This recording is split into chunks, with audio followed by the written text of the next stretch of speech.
Fala pessoal, sejam bem-vindos a mais um vídeo. Eu me chamo Felipe Udi, sou analista CNPI número 2434, também conhecido como analista de valores imobiliários.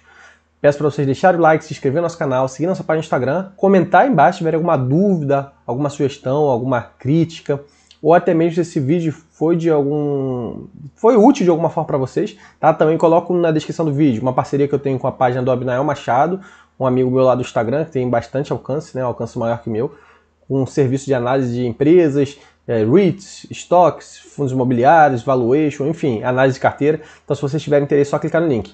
Hoje nós vamos falar sobre os resultados do quarto tri de 2022 da ClearSale, tá? E do ano fechado. A ClearSale é uma empresa de tecnologia que abriu capital há pouco tempo. Então, vamos lá, sem se estender muito. Então, ClearSale, tá? Uma empresa aí não é tão falada, né? Essas empresas de crescimento sofrendo muito, código CLSA3. É uma empresa meio que pré-operacional, né? Então eu vou até colocar aqui o asteriscozinho, porque ela ainda não dá lucro. Então a gente chama ela de pré-operacional. Mas eu acho que ela é interessante. A gente fez um Investor Day de algumas empresas, tá? Tem playlist aqui de Investor Day até de 2023, mas ela foi em 2022 que a gente fez o Investor Day. Então acho que o modelo de negócio dela é bem interessante, porque ela é líder no setor antifraude, né? Ela voou muito aí no período aí da pandemia por conta de vendas, né? E-commerce. Então, eu estou até falando aqui, a empresa especialista em soluções antifraude digital nos mais diversos segmentos e pioneira no mapeamento de comportamento do consumidor digital no Brasil. Então, assim, eu acho o modelo de negócio dela interessante, apesar que financeiramente ela ainda não está muito bem. Ela sofreu um pouquinho depois numa ressaca da pandemia, né? O mercado começou a cair um pouquinho por conta do movimento macroeconômico ruim, inflação pesando.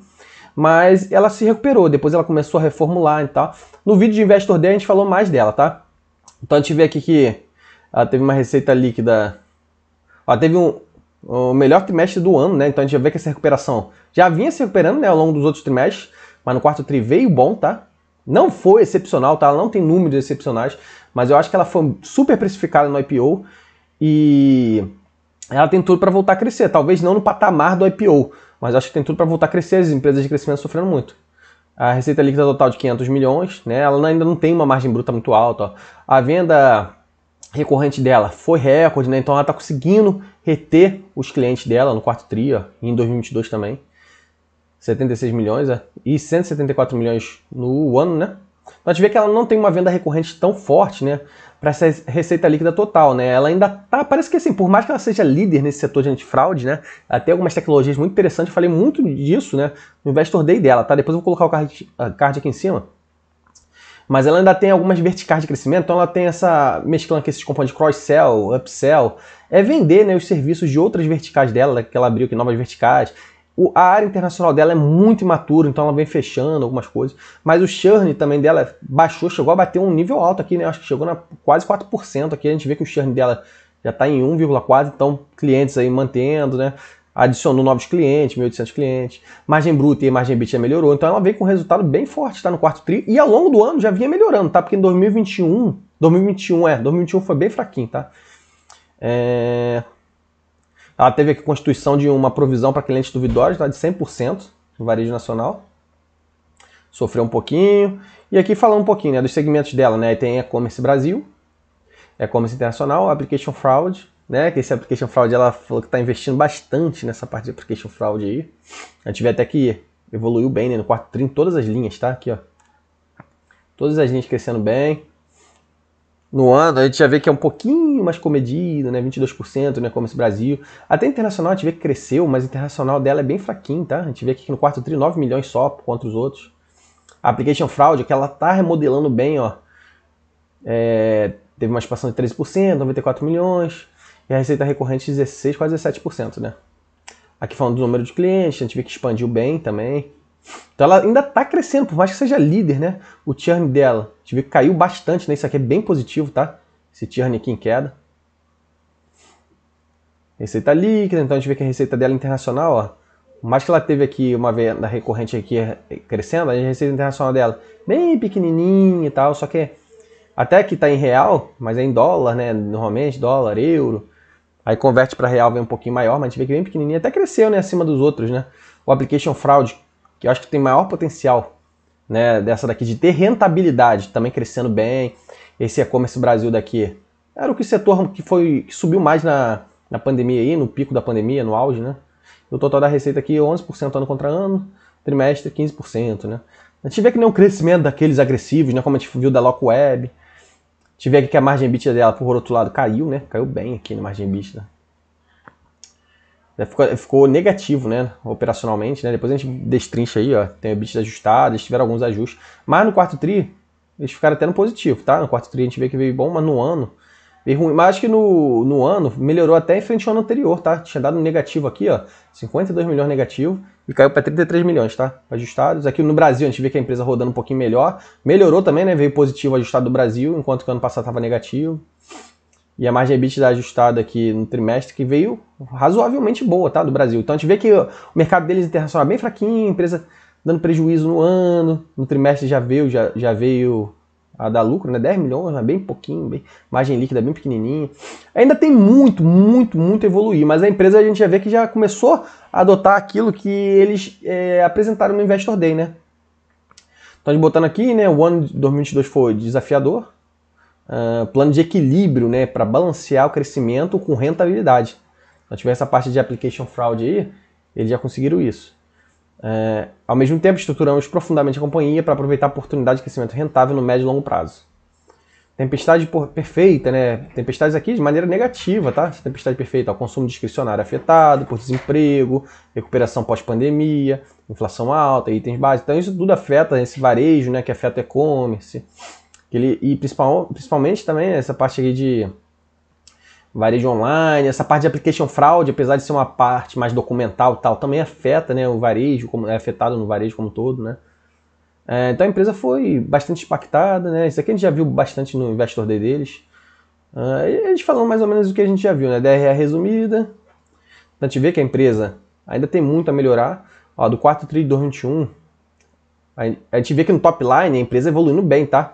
Então, em 2021. Para 2022 já não tinha crescido tanto, ó, 15%, tá? Ano contra ano, mas a receita líquida de 131 para 151, né? A gente já vê... não, isso aqui é no quarto tri. No quarto tri não cresceu tanto, né? 151.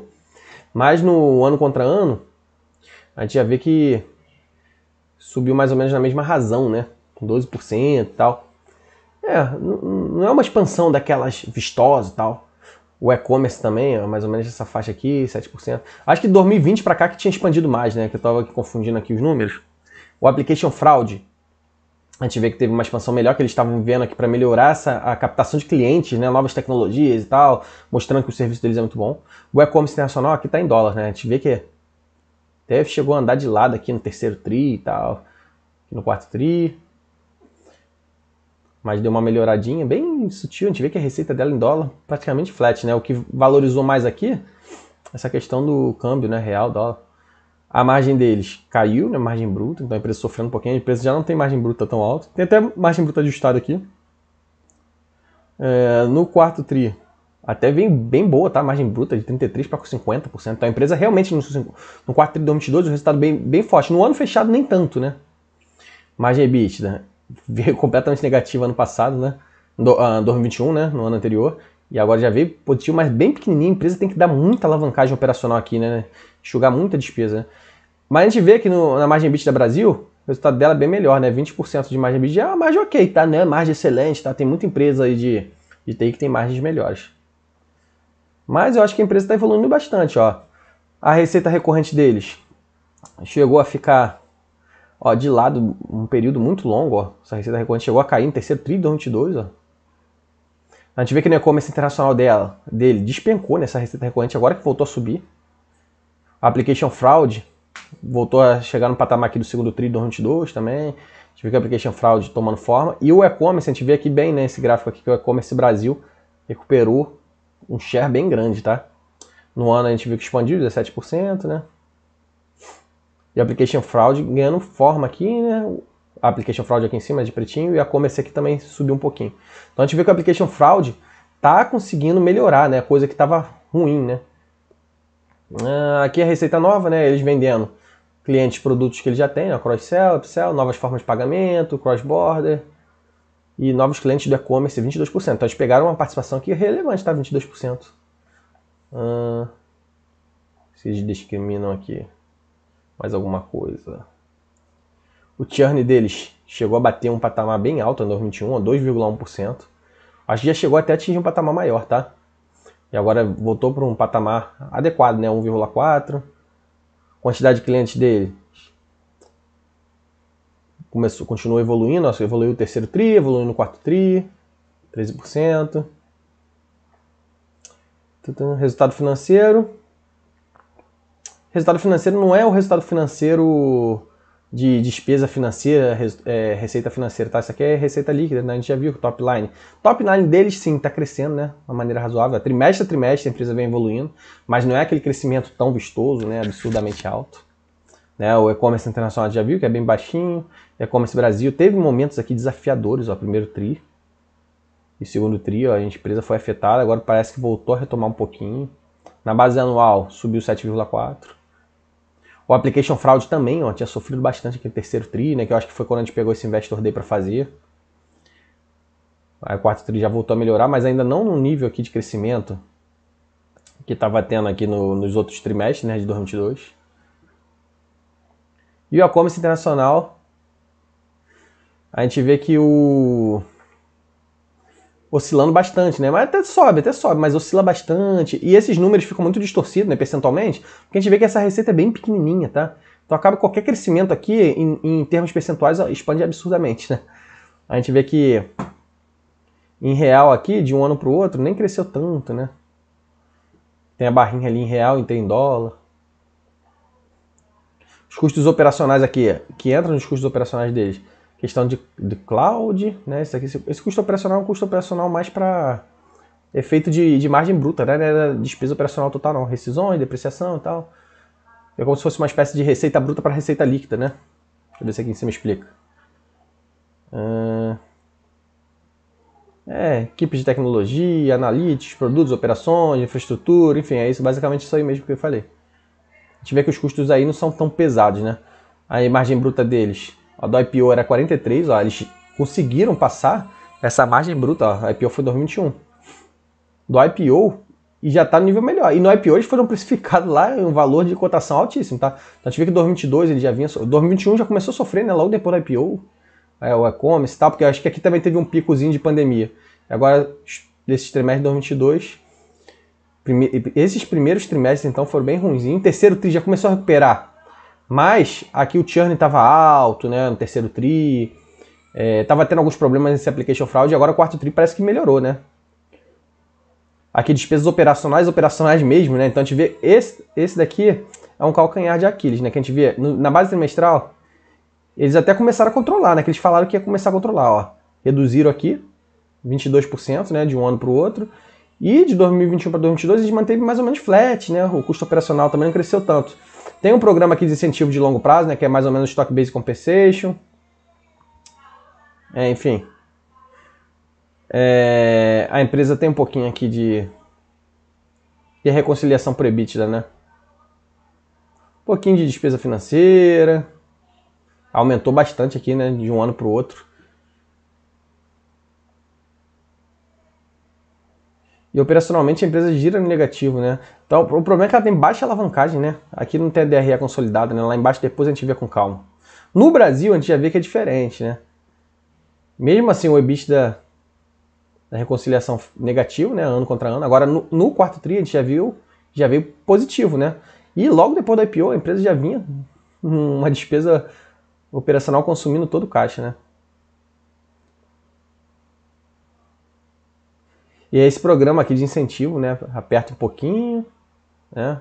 Que é como se fosse um oferecimento de ações, né, para os executivos, programa de incentivo internacional também. Consome, né? Isso daqui é um problema. Agora eles tiveram aqui resultados de controladas descontinuadas em 2021 e eles também começaram a se posicionar para fazer isso ao longo de 2022, né? Mas parece que ainda não teve nenhum impacto, não.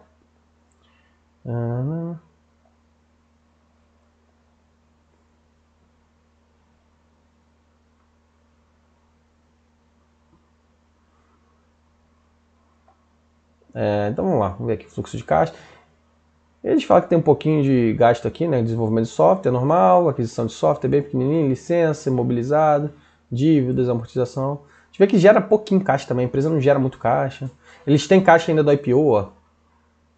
479 milhões.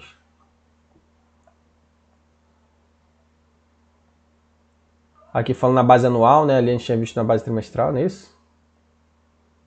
É. Deixa eu ver que tem um pouquinho mais de aquisições, faz algumas aquisições pontuais, desenvolvimento de software é o que eles investem mais, por isso que pesa no operacional, aquisição de software, licenças, um pouquinho de dívida e amortização também aqui, né?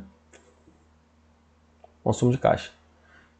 Então, na verdade, assim, eles têm uma dívida aqui, ó, mas é uma dívida bem pequenininha, 59 milhões, e um caixa de 479. Isso aqui que segura um pouquinho mais a ClearSale, tá? Por mais que ela esteja dando resultado operacional negativo, a gente viu que no quarto tri já melhorou, ela está crescendo no top line, e ela tem caixa, tá? Para passar por esses momentos aí de crescimento, né? Que é uma empresa, por mais que seja líder no setor.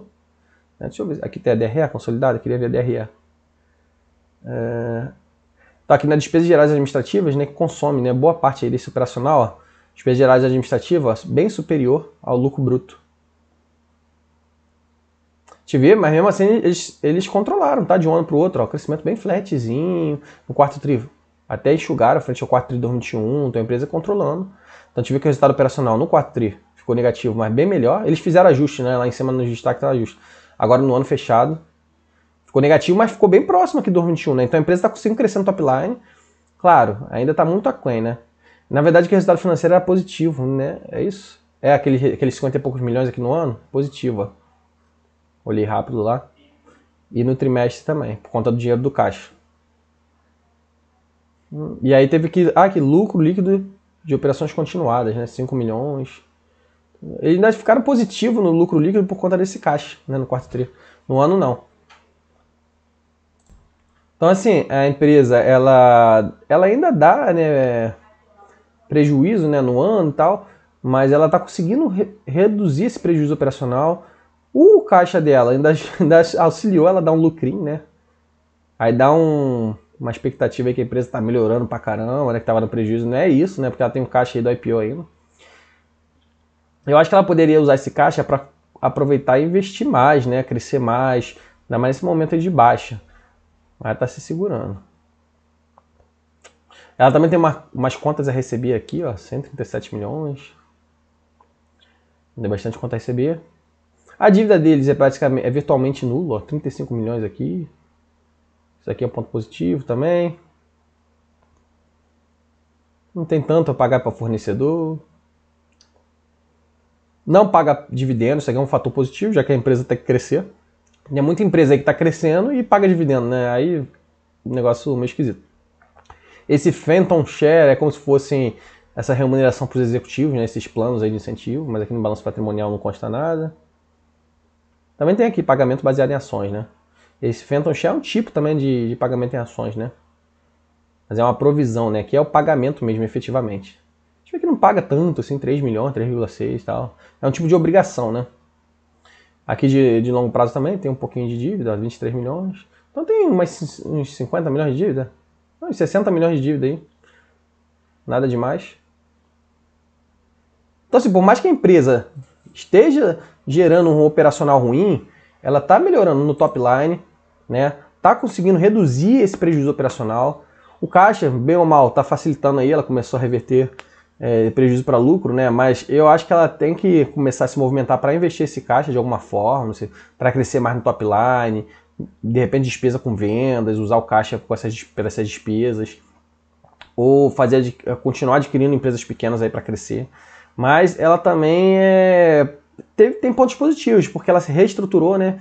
Equilibrou aí, conseguindo reduzir o churn, aumentar a venda de receita para novos clientes, venda recorrente. Enfim, a empresa adotou uma postura realmente que eles mostraram, né, que eles pretendiam adotar lá atrás.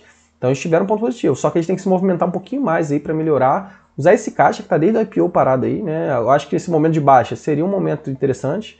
De repente vocês estão querendo arrumar a casa antes de investir esse dinheiro. Mas enfim, eu acho que a empresa melhorou bastante. Ainda tem muito a melhorar, né? A empresa pré-operacional. Mas eu acho que o patamar de preço hoje, que ela já começa a dar uma previsibilidade futura, né? Porque está crescendo em ritmo um pouquinho maior, melhorando, talvez buscar um pouquinho mais de rentabilidade ali, aqui, tal, mas tem que enxugar esses gastos para começar realmente ter um horizonte positivo. Então a gente tem que acompanhar trimestre a trimestre, é uma empresa que tem que acompanhar cada vez mais de perto, né? Uma empresa pré-operacional ainda, porque qualquer erro muito grotesco, né, pode jogar a empresa cada vez mais para baixo, tá? Pessoal, espero que eu possa ter contribuído de alguma forma. Peço para vocês deixarem o like aí, se inscrever no nosso canal, seguir nossa página no Instagram e, se tiver interesse no nosso serviço, clicar no link na descrição do vídeo. Valeu, forte abraço!